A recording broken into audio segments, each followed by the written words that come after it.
Hello, this is IP Stories by 4IP Council, a podcast about innovation and intellectual property. Join us and you'll hear about the journeys through invention, creation, and IP understanding of our guests. I'm Fernanda. And I'm Marta, and today we are happy to welcome to our podcast Luka Banovic. Luka, thank you so much for having this chat with us today. Could you start by telling us and our listeners a bit about yourself and the journey that led you to being product manager and co-founder of Hummble? Sure. Hi. Thank you for having me. I'm really glad to be here. Yeah. So my journey goes very long back. Back in high school, I was very deep into music and very deep into performance and theater. And from there on, I went into audio technology and sound tech stuff and loads of performing in loads of different venues. So that's how I kind of started paying attention to sound and to noise as well. Um, and then I went down that route also throughout my career, throughout my studies. But I was also at the same time always a guy that was very horizontal thinking. I wanted to know all the dependencies and all the different aspects of the same thing. So not very vertical with one task and repeatedly doing it and becoming proficient at it. I was way too distracted by everything that interested me, and I was too curious. So, in product management, this is one of the qualities, or let's say character, yeah, of the people that is quite useful because you need to look at different things from different angles to make a good solution on all levels. I think that's actually a great quality for many different positions, but definitely, yeah, for product management. And I see that your experience is very focused on acoustics. Is there anything that attracted you to this field in particular? It's the more I started digging into it, the more layers of it I found, and it seems to many people like a very narrow field that is quite uninteresting. It has so many subfields, and you can do so many different things within the realm of acoustics that it's just crazy. You can build theaters, you can do environmental noise, you can do underwater acoustics, you can do signal processing, you can do smart devices. It's everywhere. Everyone is very susceptible to noise and sounds, and we all know when something sounds right and something sounds wrong, but you never really think about it. And that's where I kind of landed by mixing my musical interests with my technical interests, and I just like it. Yes, I love that. The summary is I just like it. So, Luca, Hummble is about reducing noise in heating and refrigerating appliances. Could you tell us about this issue and how the business operates? Sure. So heating and refrigeration is something everyone has in their home, and it goes from domestic appliances like a fridge or an AC unit or a heat pump, but it's also very present in all kind of industrial and commercial environments, right?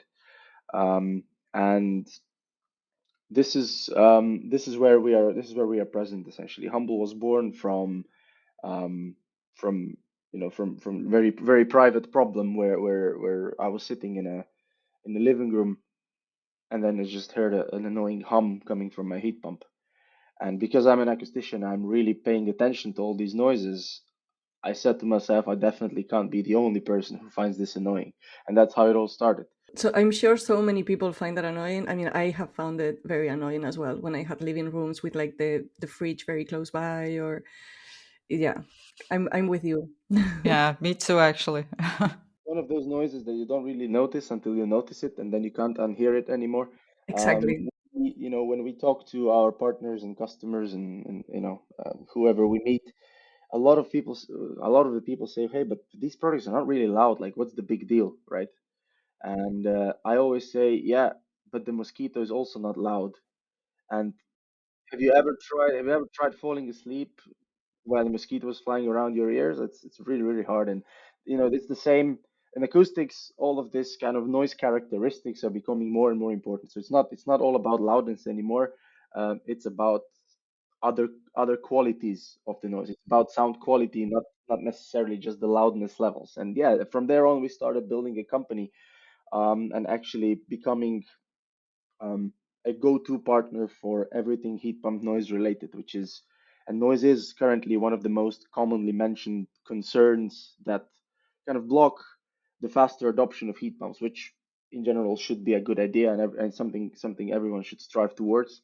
And as living spaces are getting closer and closer together, which means also authorities as well as consumers are starting to be worried about the not only the individual unit noise footprint, but the cumulative effect of all of the units deployed. Because right now, we're witnessing heat pumps only at the beginning of their growth curve, and maybe in 5 years' time, where um, in bigger cities, when apartments are extremely close to one another, Yeah. we're gonna suddenly be living in a humming washing machine of these products.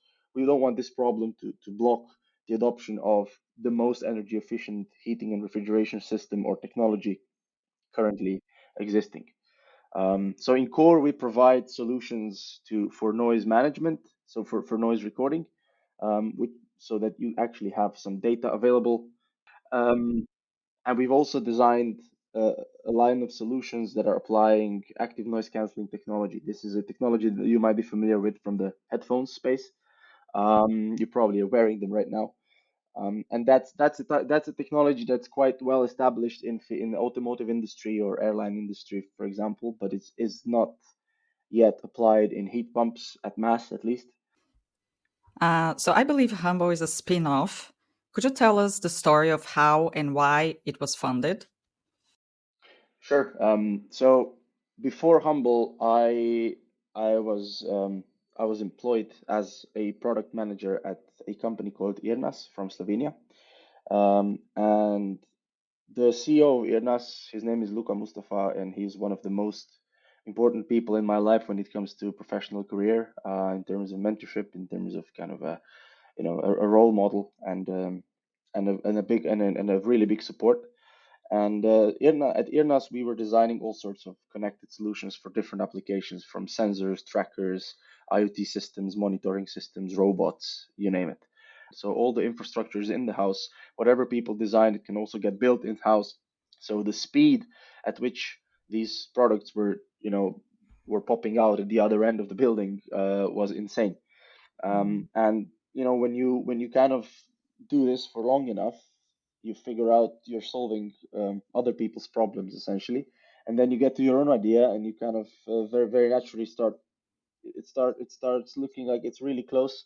It's almost at the reach of the arm, where like you have all the infrastructure there to build it. So I came with this idea to the CEO, to the other Luca. I kind of started talking to him about it, and he said, "Okay, what do you need?"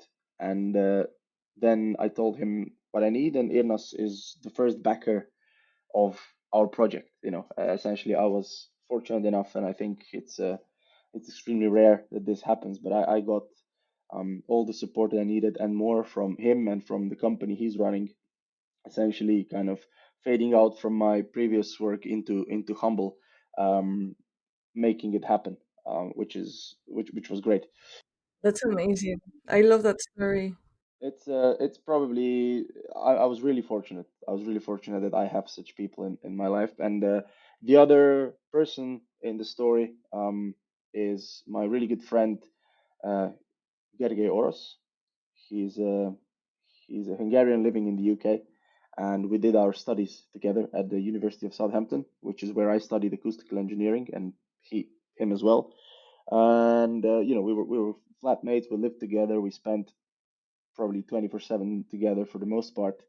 And while I went doing this product management and building other solutions, he stayed in acoustics and became an extremely experienced active noise canceling system designer. And I immediately called him up and said, "Hey, I have there's this problem of heat pump noise that I'm sure something can be done about, using active noise canceling." And he was immediately jumped on board, and we kind of kicked it off from there. So yeah, that's the rest. The rest is history, I'd say. And how is it to work with your friend Gergely? Because when you work with family or friends, can be dangerous You have to be really careful. I agree. I wouldn't have with done who it you with, choose. yes, I wouldn't Yeah. have done it with just any friend. But I know very well why I chose to do it with him and with Luca. So this is something that I will never regret. I will still look back at a really nice experience working with extremely competent people that are also great people. So we have a very high level of mutual respect, but I find it quite a lot easier because I know what kind of communication I can run. I know that things are not going to be taken personally, although we are friends. And this is one of the first kind of vows that we said to each other, that we need to make sure we do things right when it comes to, ownership structure, when it comes to all these important things that are all great and fine until there's a problem. So if Mhm. Mm-hmm. you, so we kind of sorted things out early on, just so we avoid any any bad mood or any kind of grudges later on. I would like to connect a little bit your previous experiences with what you are doing now in Humble. So you were working on IoT before, and now you are developing IoT devices, right? That are gathering data, as you mentioned before, on heat pump noises. So how can this benefit the industry? Yeah, in a way, what we do now with heat pump noise can be tuned into the IoT kind of realm. And IoT is all about, you have loads of devices out there that connect different types of data, and you take that data, you aggregate it, and you make some decisions based on that data. Of course, from IoT as a field went through a very typical, there's an idea and there's an overhype, and then there's the sense of reality, and then it suddenly kind of lands well in some areas, but not everywhere. And many people overpromise at first, but then nothing happens. And now IoT, after maybe 10 years, has found uh, areas and segments where it actually really makes sense. It's always about, monetization of the data you collect. So millions of dollars can go in development of such systems, but then no one can like see immediate return on that investment. Okay, I have data now. What do I do with it? Um, and it's not going to survive. So in the heat pump noise, this is really well positioned, and it's already been done, not with our system, but it's very easy to collect data. Heat pumps are full of sensors, so you can do all sorts of analysis. But what we can do is, because it's a piece of digital technology, you can collect noise data and you can figure out when things start sounding wrong. So Mm. like an old car mechanic would listen to the car and say, "Oh, that sounds wrong. I have to find a thing and fix it." And recently, there's been a lot of push in on that topic using also artificial intelligence and machine learning. Those are really nice things when you need to kind of replace things in a planned way rather than in an urgency. Mm-hmm. Exactly. You don't want to be reactive. Exactly. You want to be proactive and kind of say, okay, this compressor, see, like it sounds odd. We think it's going to break in about a month and it's going to be minus 12 outside. You don't want that, so let us replace it now. Or this was very, very pertinent during COVID when logistical chains were a little bit, you know, um, undernourished and problematic. So the spare parts wouldn't arrive on time. Spare parts would be something you would be waiting for a month or two.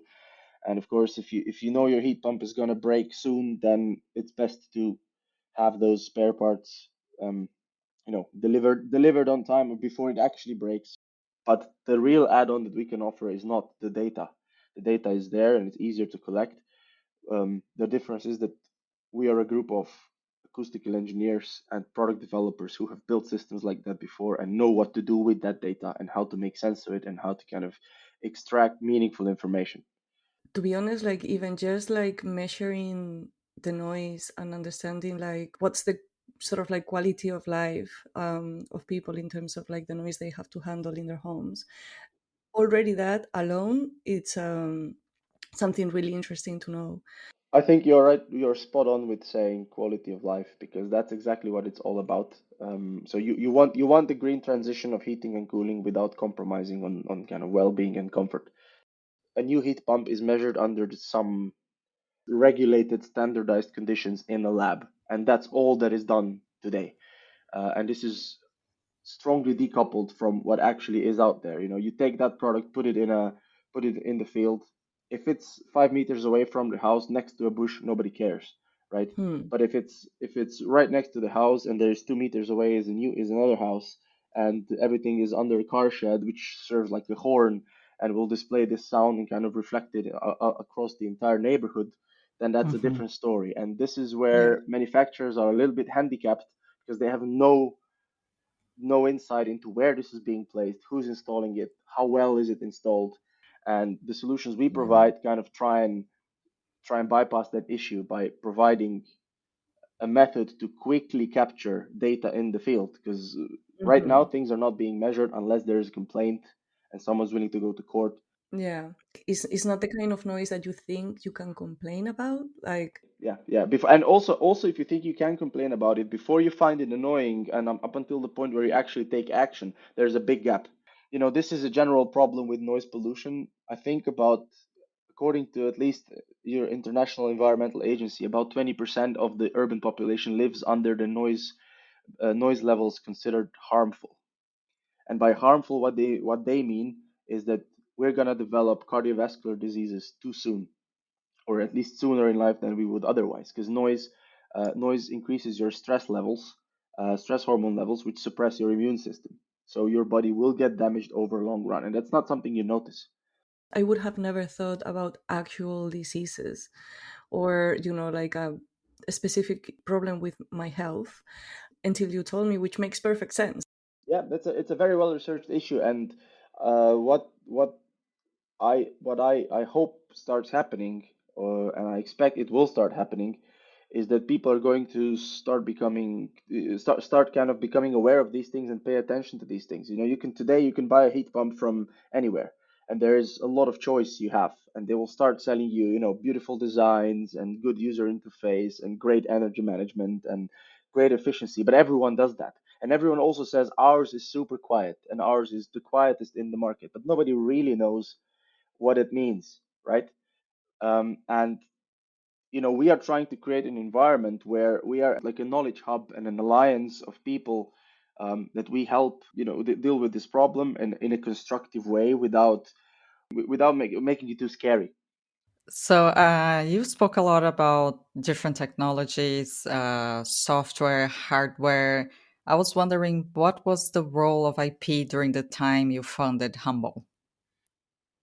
We knew it will definitely have an important role, but it's always under that a few filters that you have to kind of look at it, you know. Active noise canceling as a technology is a very well researched, very well established thing. In like the core principles of how this works are no longer patentable. They're not protective. They've been in textbooks from the 80s. You know, it's not a new thing.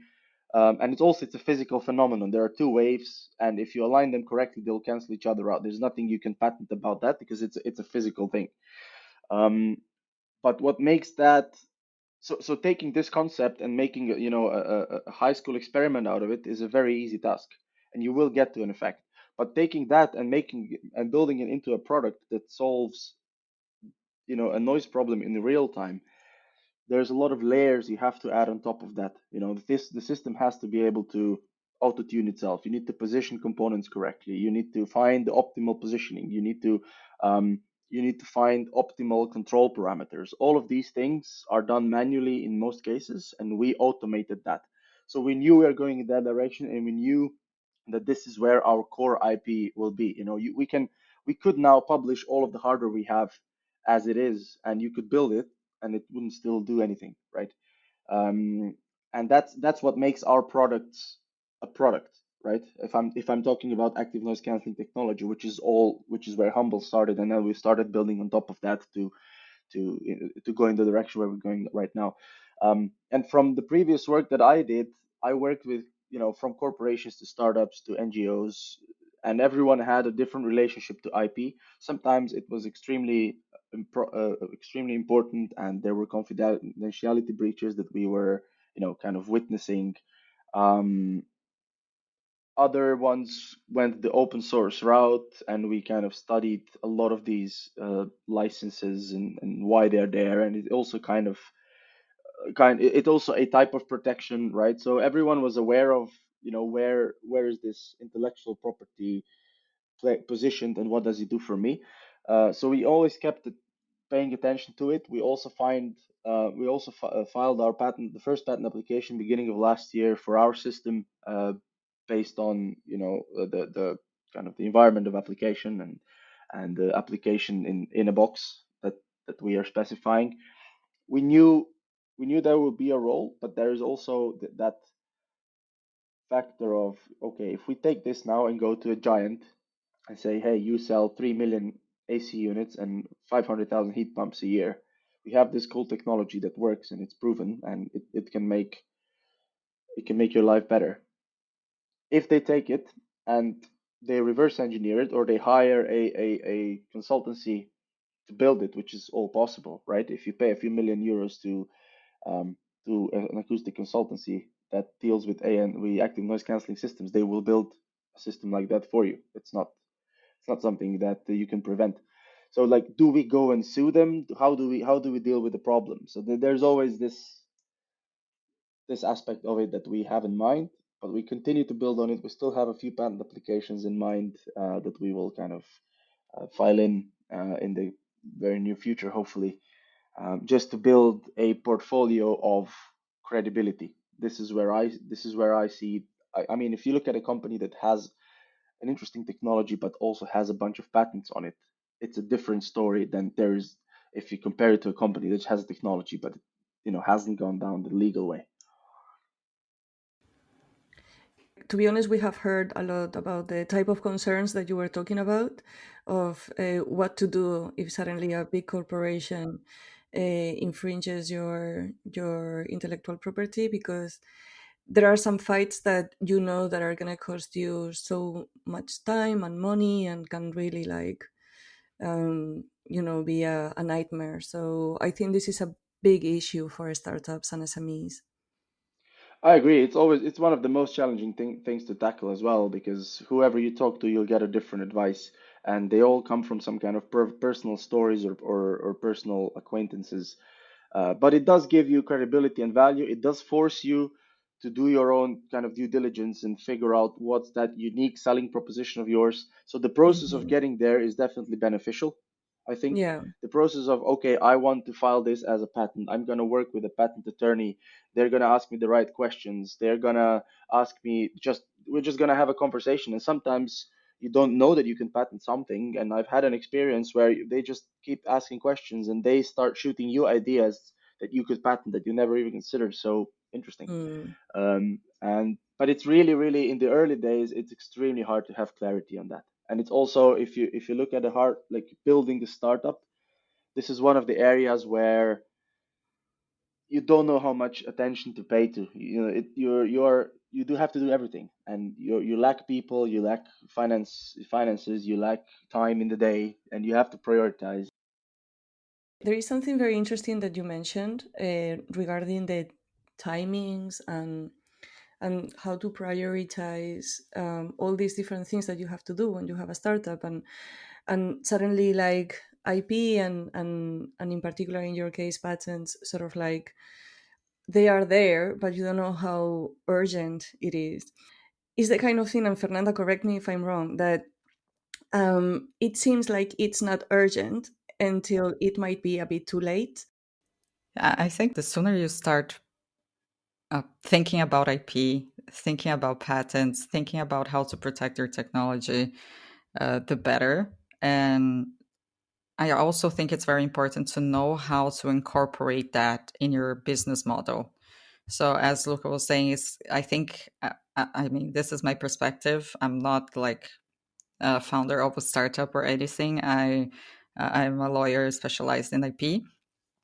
Uh, but I think this is where it gets confusing. Sometimes you don't know how to incorporate, like, okay, we're going to patent this and we're going to this is going to be part of our business model. We want to license this, or do we want to protect this and just have the technology for ourselves? So I think it's very important to think about that as well.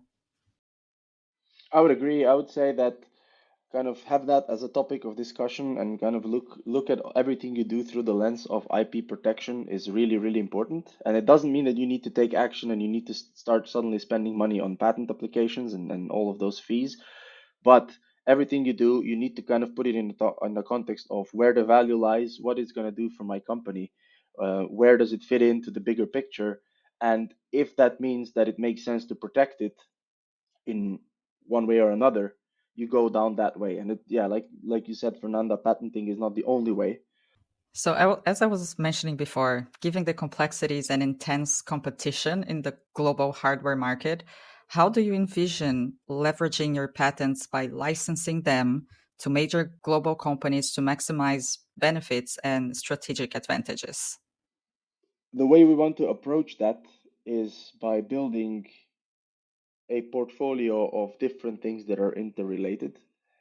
Um, I don't think having all the eggs in one box is a good idea in that sense. So we already are kind of distributing the that differentiating layer of intellectual property that lies in our active noise canceling product line. We're already kind of splitting it up into different patents, or at least interrelated patents, or anything that makes sense along those lines. And it definitely, we know it will give us credibility and value. And definitely, if something is patented and has a patent number, it looks very different than if it doesn't. Um, the hardest challenge, I think, is when do you approach those companies, and when do you say when do you kind of disclose things that you like, even your existence?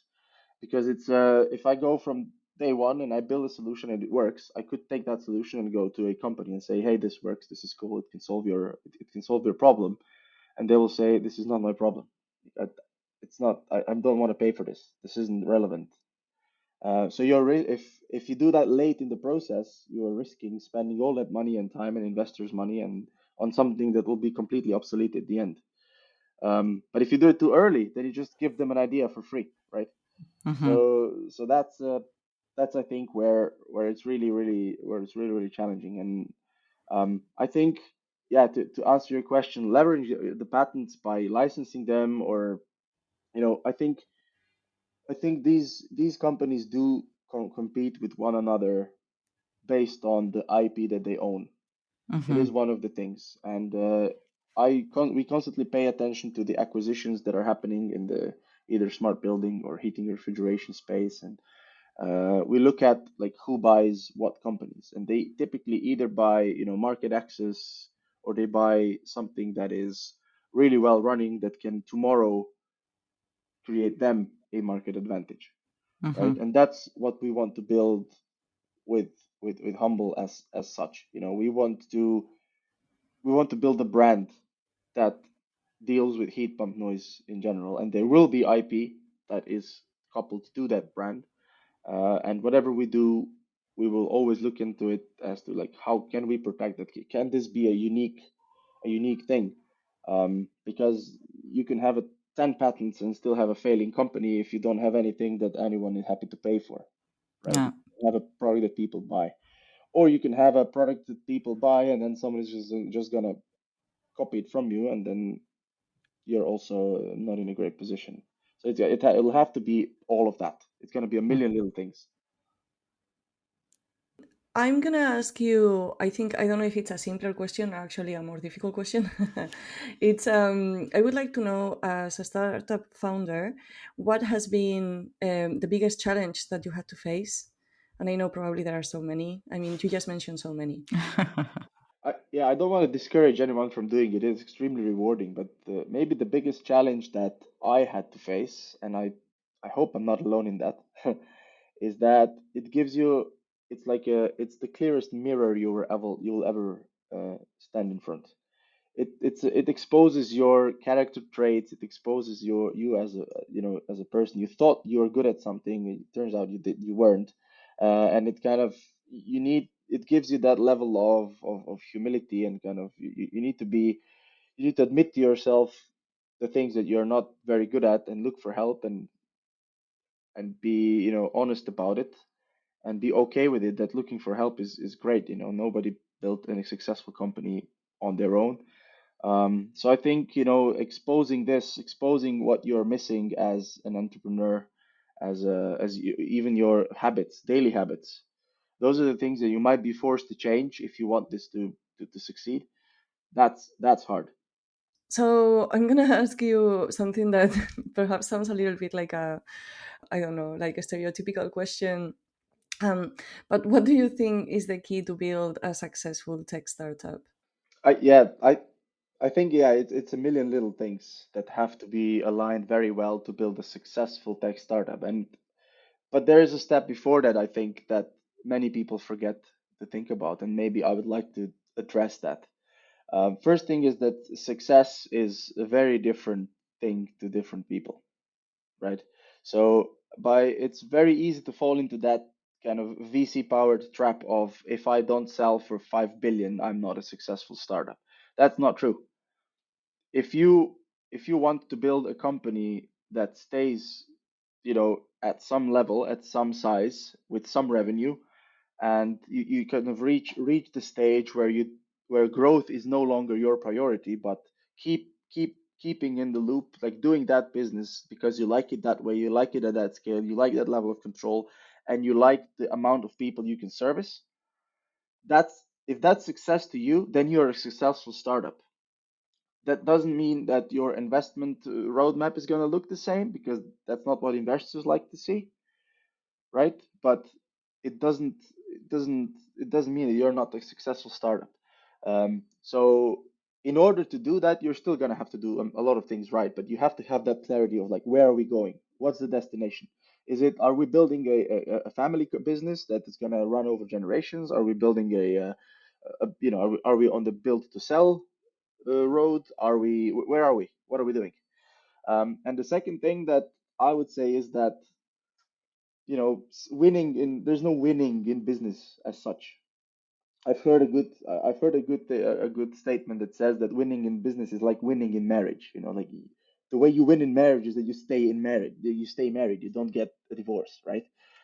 So in business, the most important things that you kind of keep going, you keep adopting things, new things, you keep pivoting as much as you need, and you stay there, because if you can produce good revenue with good enough salaries that people can live the lifestyle that they want to live, Hmm. I think you're winning in a way, you know. Yeah. And so the most catastrophic thing that for a business to happen is that people leave it because they don't enjoy it, or that it kind of fails because it has to go bankrupt for I don't know what reason.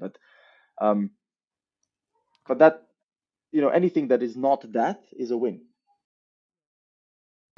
Yeah, I completely agree that sometimes people associate startups with a very specific business model, and it's like, well, maybe suddenly you realize that what you have is a business that works perfectly, but it doesn't need to grow exponentially every single month. And it's true that there is this perspective of associating both success and failure, as we said before, with a very specific set of qualities or things that need to happen, and and it's very subjective at the end of the day and very specific to each business, no? A very concrete thing that helps in that is that you are extremely honest about the relevance of the problem you're solving. The amount of startups that I have seen that have built solutions that make no one's life drastically better is insane. You see a lot more over promising than you see under promising. So yeah, yeah, like, we're building this platform that's gonna change the way the world thinks about X, Y, and Z. Yes, maybe, but very likely it's not going to change, right? So we all hear about the Spotify stories and Netflix stories and all of those, kind of, Uber. yeah, Uber, for example. It's changing the way people think about whatever they did before, and those are extremely successful, and it's great, and yeah, but that's one out of so and so Yeah, many, they are right? just a few. Hmm. Yeah, exactly. And so even and that's also something I revisit with Humble Team very often. So we're approaching the end, unfortunately, and I wanted to know what's in the pipeline for you and for Humble. We want to build a brand where anyone who kind of commits to compliance and commits to good quality and commits to kind of good customer service, not just promising quiet products, but actually having control over what's happening and helping people to take on that liability. Because if I have a loud heat pump and you sue me, I am liable for it. I am, as an owner of that noisy device, I'm the guilty one, right? Nobody that sold it to me or installed it for me is in any way liable. So if I buy a heat pump from someone and it suddenly starts causing problems, I'll be really happy if they can assist me in this whole process of sorting out the issue.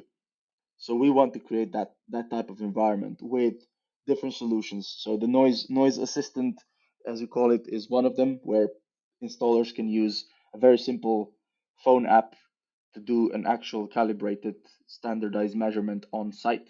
And then the active noise canceling solutions, where we basically tackle the noise that other noise reduction technologies fall short on. These low frequency humming noises are really, really hard to tackle with any passive technique.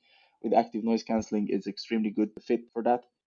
I mean, we are right now in the middle of a fundraising round, Mm. so we can expand on the team, and it buys us at least 18 months of runway, that we can execute all of these tasks that we have on the list. So hopefully that goes well in the coming months, step by step. Thank you so much, Luca, for having this chat with us today and for such a great conversation. Thank you for having me. Thank you so much, Luca. Bye bye. Bye. Bye. Thank you for listening to IP Stories by 4IP Council. Visit our website on 4ipcouncil.eu to find out more and check out the links mentioned during this episode. If you liked it, remember to share and subscribe.